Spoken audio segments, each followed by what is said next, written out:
Ya, terima kasih. Assalamualaikum warahmatullahi wabarakatuh. Waalaikumsalam warahmatullahi wabarakatuh. Selamat sore dan salam sejahtera buat kita semua. Pada sore hari ini kita coba bincang perjuangan dari fraksi PD Perjuangan dengan tema berkenaan perlindungan hewan domestik di Provinsi DKI Jakarta. Yang syukur alhamdulillah pada sore hari ini saya Panji Virgianto Setiawan sudah hadir di depan kita, yaitu Mbak Anissa Ratna, Direktur Operasional Nata Satwa Nusantara, yang didampingi oleh Ibu Fatma Sari Diah Permata sebagai Deputi CEO Nata Satwa Nusantara. Selamat datang. Ya. Dalam rangka ini, acara ini sebenarnya untuk mendapatkan informasi dari wawasan dari pihak Nata Satwa Nusantara terkait keadaan kesejahteraan hewan domestik di DKI Jakarta, baik dalam aspek sosial maupun kebijakan. Dan pada kesempatan hari ini, kali lagi saya Panji Virgianto mengucapkan terima kasih atas kehadirannya dan meluangkan waktu. Terima kasih Pak Panji udah diundang di sini. Ya, jadi langsung saja Mbak, nih berkenaan dengan kegiatan perlindungan hewan, karena beberapa waktu lalu kita sudah mendengar bahwa ada kejadian-kejadian yang khususnya ada di Provinsi DKI Jakarta. Jadi kami mengucapkan terima kasih. Berkenaan dengan hal ini lagi, ya Mbak Anissa, saya mau mengetahui secara detail ya cerita apa sih Nata Satwa itu dan apa saja yang sudah dilakukan sejauh ini oleh Nata Satwa di Provinsi DKI Jakarta. Nata Satwa Nusantara itu adalah sebuah yayasan yang bergerak di bidang kesejahteraan hewan domestik. Jadi especially anjing dan kucing gitu ya.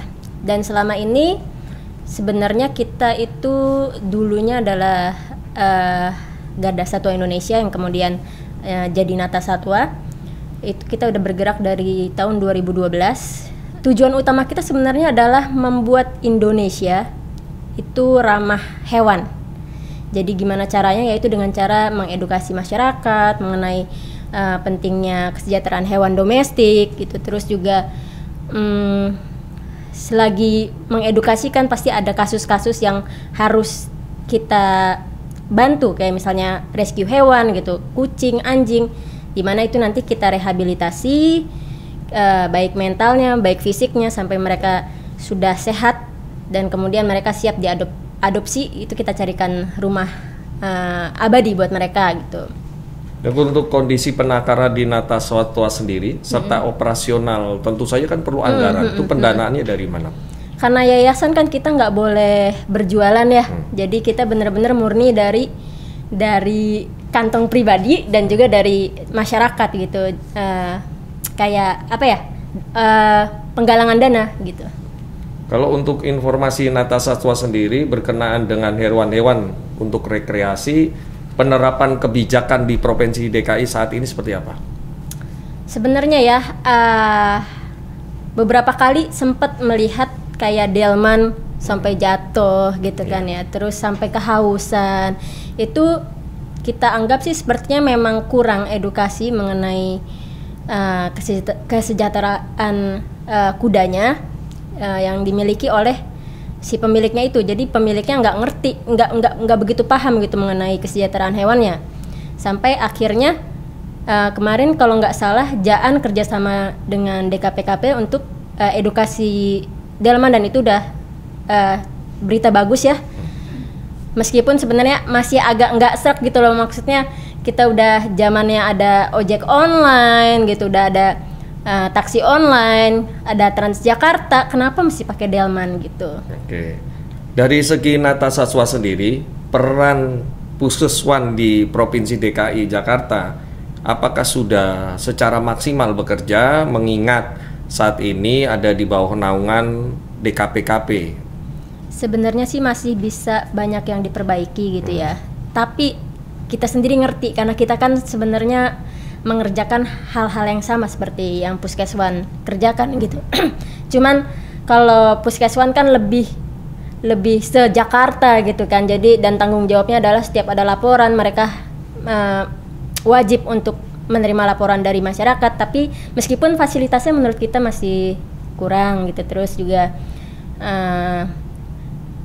seperti masyarakat mau bawa hewannya untuk sterilisasi itu masih terbatas. Kayaknya mungkin karena nih masyarakat nih kalau kita lihat emang antusiasnya udah tinggi banget, cuman karena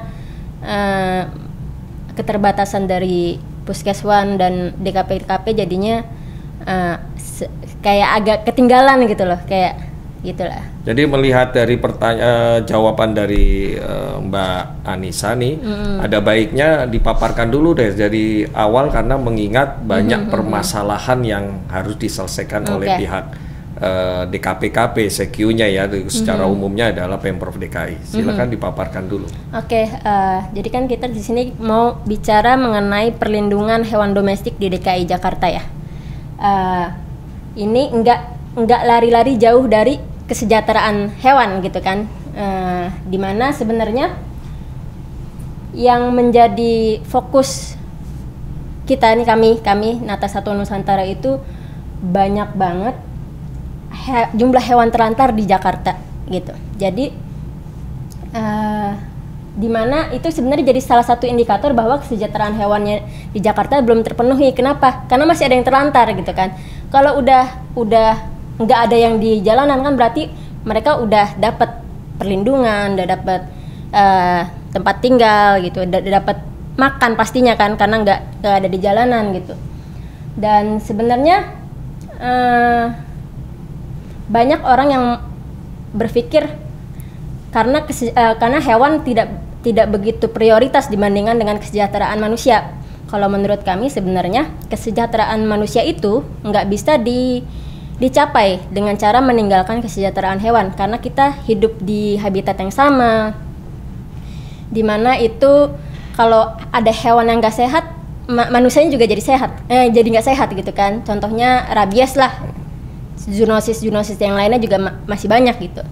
Jadi mulai diubah paradigma kita bahwa kesejahteraan hewan itu juga penting buat dicapai gitu. Next Mas.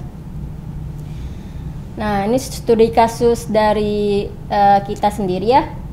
Itu 80% hewan yang ada di rumah rehabilitasi kita itu sebelumnya adalah punya pemilik yang akhirnya end up di jalan karena mereka tidak mampu pelihara lagi, atau tadi overpopulasi, terus juga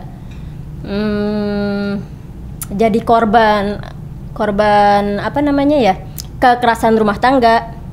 Itu kebanyakan 80%-nya ada di kita, dan 20%-nya benar-benar nggak pernah dirawat lah gitu. Maksudnya yang benar-benar murni itu cuma 20%. Berarti kalau dari sini kan kelihatan gitu loh bahwa binatang terlantar ini bisa kita tahan populasinya dari sejak di rumah. Gimana caranya? Mungkin bersama-sama dengan pemerintah dan pemerintah daerah untuk menyadartahukan masyarakat mengenai kontrol populasi di rumahnya sendiri gitu. Karena ada orang yang mampunya pelihara 2 tapi karena tidak bisa kontrol populasi akhirnya jadi 8. Jadi itu yang bikin mereka akhirnya harus buang kucingnya ke jalan gitu. Next. Nah, rantai masalah keserawaan ini itu ada 3 hal yang menjadi sebab akibat. Pertama, masyarakat minim pengetahuan. Jadi banyak penelantaran dan penyiksaan pada hewan itu terjadi tanpa kesadaran pemiliknya gitu. Kayak misalnya dirantai 24 jam. Mereka nggak merasa itu menyiksa gitu. Karena mereka nggak ngerti gitu kalau ternyata itu sebuah bentuk penyiksaan gitu. Terus jadinya sakit lah, stres jadinya. Termasuk di kandang nggak? Termasuk di kandang, Pak. Paling nggak ada waktu main lah gitu. Nah terus tidak ada payung hukum yang membuat jerak, karena nggak ada hukuman, nggak ada denda, nggak ada sanksi. Jadi orang-orang yang tidak merasa menyiksa atau yang menyiksa secara sadar itu nggak merasa dia melanggar gitu, karena gue nggak dihukum. Terus ngapain gue mesti berubah gitu kan? mesti sadar, apa sih yang mesti dibikin sadar dari gue, orang gue nggak melanggar apa-apa kan gitu, karena nggak ada payung hukumnya yang bikin jerak. Terus pemerintah, Pemda dan masyarakat kurang bersinergi, padahal sebenarnya di Undang-Undang Peternakan dan Pertanian itu kesejahteraan hewan adalah tanggung jawab pemerintah, pemerintah daerah dan masyarakat. Jadi bukan hanya tugasnya pemerintah daerah atau DKPKP aja, itu tugas kita semua, termasuk yang di gedung ini itu punya tanggung jawab yang sama begitu. Next. Nah, hal-hal yang terdampak akibat keseruan tidak tercapai itu pertama masalah kesehatan. Ini yang kita sorot kan sebenarnya rabies ya, paling menjadi sorotan karena Jakarta tuh atau Indonesia bahkan waktu itu 2020 pengen bebas rabies ya. Iya, targetnya. Tapi menurut kita dari implementasinya itu masih sangat jauh. Karena apa? Karena masih ada jalur perdagangan daging anjing dari luar daerah ke dalam Jakarta, dimana sebenarnya kita kalau misalnya udah bebas nih dari rabies, ternyata ada anjing dari luar yang bawa rabies masuk ke dalam gitu. Dalam bentuk sudah daging atau ada yang masih hidup. Itu kita sempet sama tim-tim lain itu bikin investigasi dari Jawa Barat, Pak. Anjing-anjingnya itu gitu. Ya dikarungin lah, nggak kelihatan gitu loh, Pak. Oke. Terus ya itu kan sebenarnya apa ya, kita nggak tahu, mungkin Jawa Barat masih ada kasus rabies atau enggak masuk ke sini gitu kan. Sebenarnya nyari mati sih gitu kan dengan membiarkan itu terjadi gitu kan. Terus yang kedua adalah masalah hukum. Banyak orang yang menyiksa hewan kayak anjing, kucing karena merasa terganggu, ada di sekeliling pekarangan rumah mereka, pup sembarangan, ngancurin loteng dan lain sebagainya, sampai akhirnya mereka memutuskan untuk membinasakan atau menyiksa atau melakukan sesuatu hal yang tujuannya adalah supaya terhindar dari masalah itu gitu. Jadi biar kucingnya jauh, gua pasang racun, atau biar kucingnya nggak naik-naik, ya apalah, bunuh lah atau apa gitu. Dan ini kan jadinya nggak baik juga ya buat yang ketiga nih, jadinya nggak baik juga buat psikologi masyarakatnya, karena menyiksa hewan itu menstimulasi otak untuk melakukan kejahatan lainnya. Ini nanti kita bahas selanjutnya nih, ada lebih tadi berkenaan dengan masalah hukum sendiri. Tadi kan ada hewan yang dibawa masuk ke Jakarta sehingga rabies.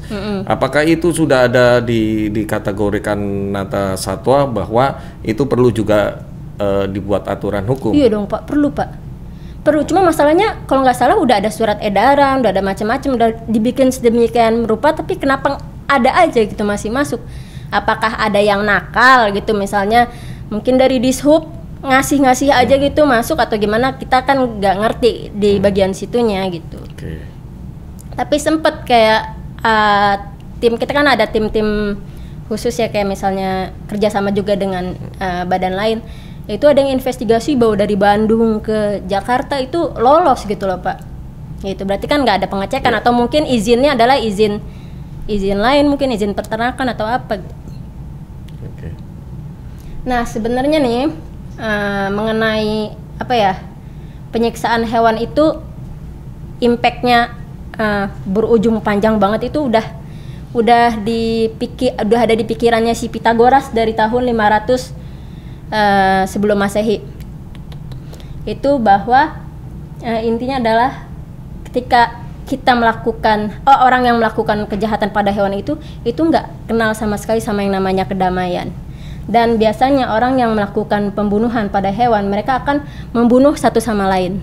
Itu udah diramalin sama Pythagoras itu, dan kemudian setelah ribuan tahun kemudian terbukti. Ini adalah next, Mas. Ini adalah contoh kasus yang ada di luar negeri nih. Iya.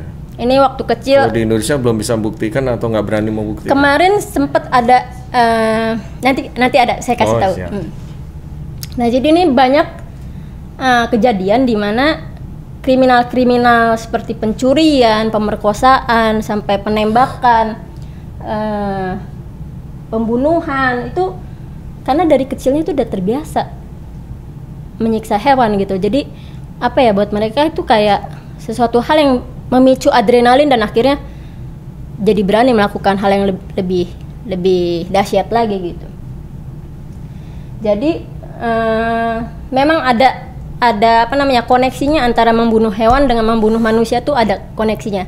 Dan ini selalu kita bawa, Pak. Selalu kita bawa ketika kita melaporkan kejadian pembunuhan hewan atau penyiksaan hewan itu ke polisi. Tapi baru satu yang benar-benar aware dari kejadian-kejadian yang udah kita laporin itu next. Ini Polres Jakarta Pusat yang melakukan. Jadi sempat ada kasus di mana ada anak SMP ngebunuh teman mainnya umur 5 tahun yang dimasukin ke dalam itu tuh. Iya. Di dalam lemari. Dan ternyata setelah direview, itu kan kita waktu itu memang lagi ada kasus bareng juga tuh sama Wakapolresnya tuh. Pak, coba deh Pak, ditarik ke belakang. Apakah emang nih anak suka menyiksa dari kecilnya? Ternyata memang suka menyiksa hewan dulunya. Nah, dan Pak Wakapolres ini orang yang maksudnya aware gitu loh bahwa wah iya juga gitu kan, ternyata ngebunuh hewan tuh bisa loh sampai ngebunuh teman sepermainannya gitu dari awalnya ngebunuh hewan doang. Jadi jangan mengira penyiksaan hewan itu hal yang sepele gitu. Mentang-mentang kucing nggak bisa lapor jalan kaki lapor ke polisi terus nggak ditanganin kasusnya gitu kan. Next Mas. Ini kasus-kasus yang udah kita laporin ya. Itu pertama kasus soda api di mana mereka pelakunya secara sadar menyeduh soda api terus disiram ke 6 ekor anjing. 5 ekor anaknya mati, 1 ekor induknya cuma luka di bagian badan. Dan ini yang bantu itu Polres Jakarta Pusat tadi itu sampai ketok palu, dinyatakan bersalah. Tapi hukumannya tidak ada ya, lemah ya. Hukumannya cuman wajib lapor aja Pak. Iya. Wajib lapor 6 bulan, kita sidangnya aja udah 7 bulan lebih Pak. Terus dendanya cuma 2 juta, kita keluar uang aja buat macam-macam lah ya. Kan udah lebih dari itu gitu kan. Maksudnya kayak kok jadi gua yang kapuk nih ngelaporin gitu kan. Dan itu mesti ada yang diubah gitu. Dan banyak orang-orang yang jadi males ngelaporin karena endingnya kayak begini gitu. Nah ini nomor 2 pemerkosaan anjing. Ini kejadiannya tuh di Goa, di Makassar Sulawesi. Iya, Makassar. Itu kita terbang Pak dari Jakarta ke sana buat ngelapor Pak. Nyampe sana cuman dikasih belum LP, cuman dikasih tanda terima ini aja informasi, dan sampai sekarang udah mau setahun nggak ada kabar lagi gitu. Kita sempat telepon juga Pak, gimana ini udah sampai mana kasusnya? Susah nih, nggak kedeteksi apalah maksudnya. Maksudnya kan kita aja bisa dipakai dasar hukum apa gitu ya. Jadi bingung juga karena ternyata yang nge-share ini nih, yang nge-share hasil percakapan di Facebook ini itu bisa kena tuntutan lebih besar dibandingkan orang yang merkosa anjingnya. Jadi orang yang ngasih informasi ini ada yang anjing diperkosa nih tuh kena UU ITE gitu kan.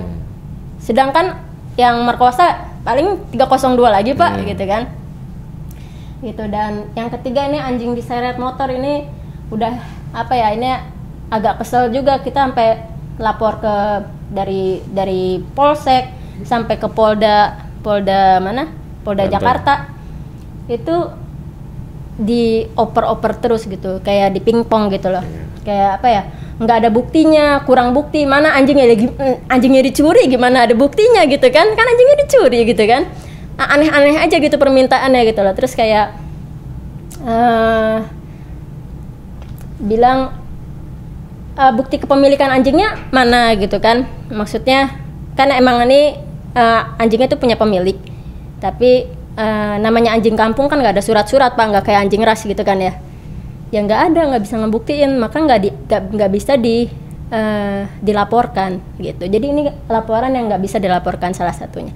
Dan masih banyak sekian kasus ya. Contohnya kasus terakhir tuh kemarin Pak yang salah satu pengurus sekolah di Tangerang nginjak kepala kucing sampai kucingnya sih hidup, kucingnya ada di kita. Kelihatannya sih mati ya, kelihatannya mati, tapi ternyata itu cacat. Jadinya kucingnya cacat. Itu perutnya bengkak gitu kan, kayak ada limpanya kan, mungkin bekas dipukul pakai sapu terus sama diinjek gitu. Dan itu cuman klarifikasi aja, minta maaf kenapa mereka melakukan kenapa orang itu melakukan itu gitu loh. Padahal kan nggak mendidik sama sekali kalau minta maaf terus selesai gitu kan, sedangkan kucingnya masih dirawat, nggak ada efek jerahnya gitu kan. Dan ya sempat ada salah satu followers kita yang ngobrol sama salah satu orang yang di polsek, entah siapa, Pak siapa gitu. Malah jawabannya, daripada ngurusin kucing ini, urusin aja tuh yang di Tomohon gitu. Itu kan bikin masyarakat jadinya pengen ngelaporin, jadi nggak mau gitu loh. Semangat lagi, nggak semangat lagi gitu. Ya. Nah ini sih sebenarnya yang padahal nih udah terbuktikan, maksudnya dari contoh ini ya. Harusnya lebih apa ya namanya, lebih prihatin lah sama kejadian-kejadian kayak gini. Jadi kalau sempat kan ya waktu itu kita ketemu sama Kang Asep tuh, ahli hukum pidana, bahwa penyiksaan hewan itu adalah delik aduan, delik biasa, bukan delik aduan. Jadi tanpa ada orang yang melapor, itu harus diproses gitu. Dan itu kita selalu ngomong begitu ke polisi gitu, tapi nggak ada yang ya dianggap kasus kecil lah gitu. Sedih sih Pak, karena padahal sebenarnya kita ingin menyelamatkan moral bangsa kan, dari jalur kesejahteraan hewan gitu. Berkenaan dengan yang tadi disampaikan, ada 3 contoh yang paling kasat mata ya, karena terjadi oleh teman-teman mata satwa. Kira-kira sosialisasi apa yang dibutuhkan atau paling efektif sehingga kesadaran masyarakat itu terkait dengan kesejahteraan hewan itu bisa terjadi? Apa ya, kita sih pengennya dari pihak aparat hukumnya sendiri yang bicara gitu, bahwa menyiksa hewan itu nggak boleh gitu. Karena itu tadi linknya adalah ke pembunuhan manusia, dan kejadian penyiksaan hewan itu 60% terjadi di rumah sendiri. Itu kan berarti kejahatan yang nggak bisa dilihat sama orang kan, nggak bisa disaksikan. Jadi memang dari aparat hukumnya benar-benar menyampaikan. Jadi nggak cuma dari yayasan yang ngomong gitu Pak. Jadi mungkin jadi lebih didengar gitu, kayak apa ya, say no to narkoba atau apa kan. Selama ini kan kita lihat spanduk-spanduk itu. Ayolah sekarang bikin kayak edukasi, jangan ada yang menyiksa hewan lah. Terus ada apalah, mungkin pelanggaran pidana atau apa. Terus jadi ini kan Jakarta sebagai ibu kota, jadi cerminnya daerah-daerah lain lah Indonesia ini. Kira-kira kalau seandainya Jakarta bikin peraturan daerah berkenaan dengan pemeliharaan hewan domestik, terkait konteksnya sendiri dan urgensinya seperti apa? Sebenarnya sih urgent banget ya Pak. Itu tadi balik lagi karena penyiksaan hewan itu terjadi pertama di dalam rumah gitu kan. Terus kalau di luar negeri itu penyiksaan hewan itu masuknya udah ke domestic violence Pak. Jadi sama aja kayak kita gebukin anak kecil. Itu mereka udah seserius itu gitu. Jadi memang kayaknya dari perdanya udah mesti dibikin. Sebenarnya bukan hanya untuk ke hewan ya, tapi untuk kesehatan mental anak yang ada di rumah gitu. Ngelihat bapaknya mukulin kucing misalnya, apa nggak stres itu anak misalnya. Atau ya biar nggak jadi contoh juga gitu kan ke orang-orang sekitar. Jadi mungkin perdanya apa ya, kayak ya perlindungan lah, maksudnya entahlah, kira-kira Pak Panji ada ide nggak perda apa yang bisa diusung gitu? Jadi gini, sebenarnya di DKI ini sebenarnya sudah ada perda nomor tahun 99 tahun 2016 nih tentang pengendalian hewan penularan rabies yang tadi disampaikan. Disebutkan bahwa pemilik dan pemelihara anjing, kucing, kera atau hewan sebangsanya wajib memberi makan dan minum, artinya bebas dari haus dan lapar. Memberi tempat berteduh, bebas dari ketidaknyamanan. Jadi setiap masyarakat tidak boleh lagi nyambit atau apapun namanya yang di atas genteng atau meracun dan sebagainya. Menjamin kesehatan hewan dengan memberikan obat atau vaksinasi. Menjamin kebebasan HPR berperilaku secara alami, bebas atau berperilaku alaminya hewan, dan menjamin kebebasan hewan tersebut dari rasa takut atau tertekan.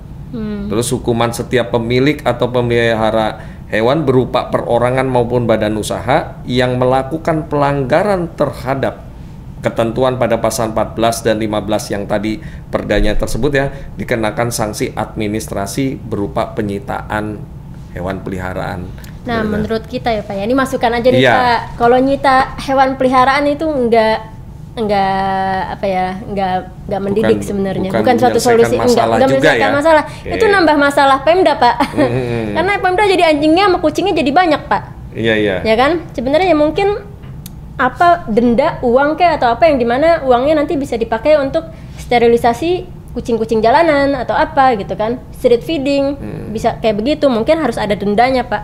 Oke, barang 5 juta gitu. Informasi juga oleh kami bahwa Dinas Lingkungan Hidup hanya mengeluarkan Perda Perlindungan Hewan Peternakan atau Apendisites, dan Pemda DKI juga mengatur terkait hewan domestik dan hewan peliharaan.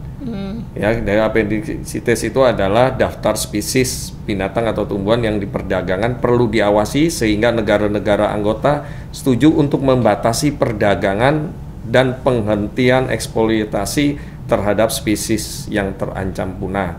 Ini tadi seperti yang Mbak sampaikan bahwa kekhawatiran dari urban ya, penyangga ibu kota, dan ini nanti sebenarnya sudah ada peraturan. Nah, terus berkenaan dengan perda yang tadi sampaikan, kira-kira nih Perda Kota Mataram nih nomor 17 tahun 2019 tentang pemeliharaan dan penertiban hewan peliharaan. Tandanya di daerah sudah ada juga nih. Tinggal penyelarasan aja sebenarnya. Perda Kabupaten Ogan Komerian Ulu nomor 5 tahun 2020 tentang penertiban pemeliharaan hewan ternak berkaki 4. Peraturan Daerah Kota Bengkulu nomor 2 tahun 2015 tentang penertiban pemeliharaan hewan ternak. Terus Perda Muko-Muko nomor 26 tahun 2011 tentang penertiban hewan ternak dalam wilayah Muko-Muko. Terus Perda Surakarta nomor 9 tahun 2015 juga tentang kesehatan hewan, kesehatan masyarakat, veteriner, dan kesejahteraan hawa. Di semua perda ini sudah terdapat peraturan tentang hewan domestik dan pemeliharaannya. Jadi kami di DKI Jakarta mungkin bisa ya, kalau menurut Mbak menganalisa dari perda-perda daerah yang sudah ada perdanya. Memang DKI ini harusnya sudah serius berkenaan dengan perda terhadap perlindungan hewan. Perdanya didampingi dengan sanksi-sanksi sih Pak, supaya jerah gitu. Maksudnya gini loh Pak, BKHI atau DKPKP kan selama ini menampung dari kasus-kasus yang seperti itu kan. Misalnya siapa? Anjing nggak dikasih makan sama orangnya atau anjing berkeliaran. Itu DKPKP bagian ngambilin tuh. Cuman endingnya tuh seperti apa? Apakah hanya ditampung terus-terusan dan mau sampai berapa kasus mau tampung-tampung kayak begitu? Kan sebenarnya bukan itu nggak menyelesaikan masalah sama sekali, karena kita sendiri yang punya penampungan gitu, yang punya rumah rehabilitasi itu masih mikir kalau ada kasus kan kita mesti pilih-pilih karena kita ada keterbatasan budget, keterbatasan sumber daya manusia gitu. Jadi memang dari rumahnya udah dibikin apa ya, maksudnya bikin peraturan jangan sampai jadi pemerintah yang ambil juga gitu. Gimana ya, maksudnya ya dibikin sanksi yang atau kalaupun ngambil harus ada tanda tangan perjanjian bahwa tidak boleh memelihara lagi. Begini, Mbak, coba sebelum ini jadi perda, apakah selayaknya ya Pemprov DKI dan CQ-nya DKPKP atau dinas terkait berkenaan dengan ini dibuat kajian dulu. Jadi sebelum bicara payung hukum kalau sanksi hukum, tetapi membuat bagaimana tanggung jawab kepada Pemprov DKI menanggulangi, pertama adalah wabah rabies, terus kemudian menanggulangi berkembang biaknya hewan peliharaan tersebut. Baru kita bicara hukum. Perlu gak kira-kira di tataran itu dulu sehingga Pemprov DKI serius. Oh, ini ada yang perlu dibina, perlu diurus, baru kita bicara hukum. Karena kalau udah bicara hukum nanti adalah penyangga ibu kota pun harus mengikuti aturan yang ada. Seperti kekhawatiran Mbak bahwa ada hewan yang masuk tetapi belum rabies. Bagaimana penanggulangan pemerintah daerah terhadap itu kan seperti itu ya? Ya, Mungkin betul. ya. Ya mesti dibikin sih Pak kajian ya Pak. Oke, jadi sebelum kita bicara hukum maka bicara dulu kajiannya ya, Bu ya. Jadi contoh gini, di DKI ini saat ini ada 4 pasar besar mengenai perdagangan hewan. Ya, ini kita sebutkan saja, misalkan di DKI itu banyak pasar di Jatinegara. Pasar hewan tuh di Jatinegara, terus pasar burung Barito, terus pasar hewan di Pramuka, pasar kolong Kebayoran Lama, pasar burung dan ikan di Kelapa Gading. Pasar hewan merupakan pusat interaksi pembeli dan penjual. Sudah pasti ya, karena orang akan membeli. Nah, itu biasanya hobi-hobi sesaat. Ya, betul. Ya, hobi-hobi sesaat sehingga tidak ada kontrol antara penjual yang harus aktif terhadap pembeli. Harus siap memelihara hewan sepenuhnya. Itu ada komitmen nggak sih, atau semata-mata hanya transaksi jual beli saja? Apakah perlu diatur di dalam aturan? Harus diatur sih Pak. Karena jujur ya Pak ya, saya sendiri aja sampai kalau lihat pasar-pasar itu tuh nggak mau nengok. Karena apa? Karena banyak banget binatang yang sakit Pak. Dan banyak orang yang beli bukan karena mereka pengen punya, tapi karena kesian. Dan perlu kadang nggak dari dinas terkait untuk kontrol harus di dong, situ? harus, karena kan kalau misalnya di situ banyak yang sakit kan berarti bisa jadi sumber penyakit buat yang lainnya. Bisa jadi jangan-jangan kemarin COVID gara-gara pasar-pasar itu kan juga jualan satwa liar tuh Pak. Kadang suka ada monyet di situ, terus ada burung hantu, ada apa ya kan, yang kita nggak yang bukan hewan yang habitatnya sama kayak kita ada di situ semua, dan banyak yang sakit. Gitu. Atau Jadi perlu sertifikasi bahwa mereka layak penjual, yang ini harus disertifikasi dulu. Itu perlu tuh Pak, sertifikasi. Jadi nggak sembarangan orang yang ngejual gitu. Karena apa ya? Meskipun ya kalau kita sih tetap berpikirnya adalah ya satwa liar tetap harus ada di alam liar gitu. Tapi kalau yang peliharaan ini mesti benar-benar dilihat gitu loh, alurnya ini dari siapa sih, peternaknya siapa sih? Kenapa bisa sampai di pasar yang didagangin diperjualkan kondisinya kok sakit semua gitu kan? Itu beberapa kali teman-teman yang beli di situ tuh nggak lama mati gitu Pak. Cuma karena nggak tega gitu. Tapi justru dengan nggak teganya itu nggak ngedidik mereka gitu. Karena wah lu nggak gitu kan. Jadi yang penting binatang gue laku, sakit gak sakit gitu. Jadinya ya begitu Pak. Cobalah sekali-sekali ke sana kalau nggak Bapak bawa semua tuh kucing di situ. Pak kucing-kucing Pak, duh. Di Jatinegara itu ya. Jatinegara duh, dah Pak. Oke, jadi perhatian. Jadi sekali lagi Pemprov DKI harus fokus. Mbak Anissa, dari tadi bicara bagaimana menyelamatkan hewan peliharaan dan hewan-hewan yang di sekitar rumah tangga dan lain-lain. Tadi tidak tersinggung sedikit pun berkenaan dengan dokter hewannya. Ya, perlu nggak sih kesejahteraan dokter hewan? Ada korelasinya nggak? Artinya kalau dokter hewannya baik, maka keselamatan hewan itu terbaik. Atau ada animo masyarakat, anak-anak muda mau bercita-cita bukan lagi jadi dokter ahli bedah, ini kanker dan segala macam, tetapi konsentrasi saya ingin jadi dokter hewan. Gitu. Oke. Sebenarnya ya korelasinya tentu ada gitu, karena kan yang berhubungan langsung sama hewannya kan dokter hewan. Terus yang perlu diperhatikan adalah mereka juga bisa kena sakit dari hewan, karena kan hewan domestik punya penyakit yang bisa menularkan ke manusia gitu kan. Dan ini perlu kayak misalnya dokter hewan dapat vaksin rabies juga gitu untuk mencegah apa misalnya nanti ada hewan yang ternyata terpapar rabies supaya dokternya nggak sakit, nggak kena gitu kan. Terus juga suntik tetanus juga kalau misalkan digigit sama anjing udah harus sedia gitu.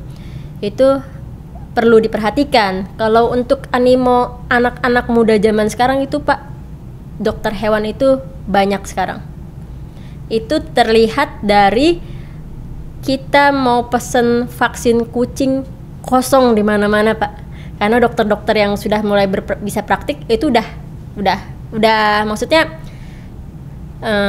permintaan vaksinasi itu udah banyak gitu. Banyak, ya. Itu kelihatan dari situ. Jadi kayaknya udah mulai populer nih Pak, orang buat sayang binatang, orang yang care sama binatang. Jadi dokter hewan tuh udah mulai ini, apalagi sekarang karena masyarakatnya juga banyak yang aware juga sama kesehatan hewannya, itu dokter-dokter, klinik-klinik hewan gitu juga di mana-mana penuh Pak. Jadi makanya itu jadi semangat juga buat dokter-dokter baru untuk memilih sebagai dokter hewan gitu.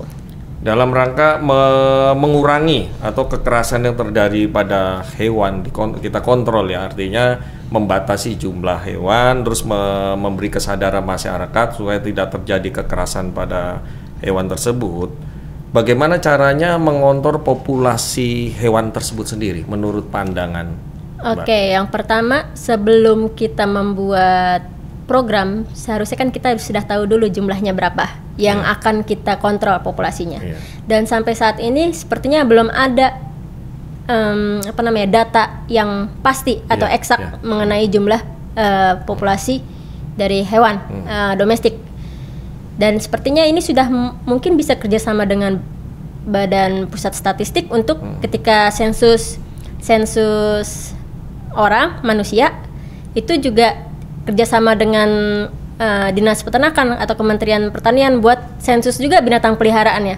Jadi di rumah-rumah ketahuan tuh. Tapi hanya bentuk sensus ya, bukan bentuk pendaftaran, karena takut perlu anggaran kalau mendaftarkan lagi. Jadi antusias masyarakat untuk mendaftarkan, tapi kalau sensus insya Allah bisa. Sensus itu maksudnya supaya kita bisa ngedata juga kan sebenarnya. Misalnya anjingnya ada 2, oke, jantan dengan jantan, berarti kan nggak bisa beranak kan kalau jantan sama jantan, atau pastikan mereka mau sterilisasi hewannya supaya nggak makin banyak gitu Pak. Ya, kepedulian sendiri untuk ngontrol supaya dengan tadi mengontrol populasi tersebut, perlu nggak sih dengan data itu sehingga dapat vaksin oleh Pemprov DKI? Jadi minimal 50% aja ditanggung oleh Pemprov DKI dari jumlah populasi untuk dilakukan vaksin. Kalau yang udah kita tahu ya dari masyarakat itu memang ada yang suka keliling katanya dari kelurahan atau dari apa, karena kan pakai baju dinas kan ya, suka nyuntik-nyuntikin anjing. Jadi sebenarnya mungkin mereka juga punya sensus sendiri, cuman kayaknya mesti menyeluruh deh, maksudnya biar barengan gitu. Jadi dalam satu rumah tangga udah ketahuan gitu. Kayak misalnya Jakarta Selatan jumlah kakak yang punya hewan peliharaan apa aja, siapa aja gitu, berapa gitu jumlahnya. Kayak begitu sih Pak. Oke. Dan terus ini nggak cuma ngomongin yang ada di rumah ya Pak ya, sebenarnya yang di jalanan kan juga lebih banyak kan sebenarnya gitu. Tapi ya kalau yang di jalanan kan nggak akan bertambah kalau maksudnya nggak akan parah kondisinya kalau yang dari dalam rumah nggak dibuang ke jalan gitu kan. Maka yang di jalan kita biasanya melakukan trap, neuter, release. Itu jadi kita tangkap kucingnya, kita sterilisasi lalu kembalikan lagi ke tempat semula. Habitatnya. Gitu. Jadi walaupun mereka keliaran, tapi mereka enggak beranak pinak. Selayaknya itu juga menjadi tanggung jawab Pemprov DKI harusnya Iya dong. Sebelum yang kalau bicara di dalam rumah, maka pemiliknya harus bertanggung jawab. Tapi kalau yang di luar menjadi tanggung jawab Pemprov DKI ya, seperti itu ya. Sebenarnya tadi itu yang Undang-Undang Peternakan Nomor 41 Tahun 2014 sebenarnya nggak cuma tanggung jawab Pemprov, tapi juga pemerintah pusat dan masyarakat. Jadi mungkin ada baiknya kita kerjasama nih Pak sama RT RW gitu loh, kayak misalnya, yuk Bu kita melakukan penyuluhan bahwa kucing-kucing ini sebenarnya nggak apa-apa tinggal di sekitar kita, asal kita jaga populasinya kayak begitu. Jadi mungkin dari masyarakat ada iuran gitu 10.000 setiap bulan atau apa, kan bisa kita pakai buat vaksin, bisa pakai buat steril. Karena sebenarnya kalau kita ngajak masyarakat jadi teredukasi juga secara otomatis. Jadi masyarakat nggak berpikir itu tugasnya pemerintah, ngapain jadi urusan gue kan, enggak juga, karena kan kita tinggal bareng-bareng gitu. Dilibatkan aja Pak masyarakat sebenarnya. Mereka tuh antusiasnya sudah tinggi kok, tinggal di apa namanya diajak aja, collab lah. Iya. Ya gitu. Oke. Nah, di sini pada kesempatan ini Bu Fatmasari, pandangan Ibu sendiri saat ini berkenaan dengan yang sudah dipaparkan oleh Mbak Anissa, kira-kira mau ada tambahan apa supaya jadi bahan masukan kami di fraksi PD Perjuangan. Betul, untuk memperjuangkan bahwa kalau yang dibilang tadi sudah bicara mengenai kesejahteraan hewan, kita sendiri tadi hendak mendidik, mengedukasi yang ada di rumah. Tentunya tadi pasar-pasar hewan juga harus diedukasi dengan jelas. Terus kemudian kontrol itu memang mestinya mungkin kalau DKPKP itu juga bagian dari pemelihara kesejahteraan hewan, mestinya bisa dibikinkan audit gitu ya Pak ya ke sana. Selain bahwa tentunya kalau kita mungkin kita punya penangkaran sendiri gitu Pak di DKI, ada taman yang khusus seperti misalnya di Jepang gitu ya Pak ya, yang ada tempat kucing sendiri atau anjing sendiri. Jadi tempat wisata ya, wisata. Kalau kita tahu di Jepang ada even patungnya Hachiko gitu ya.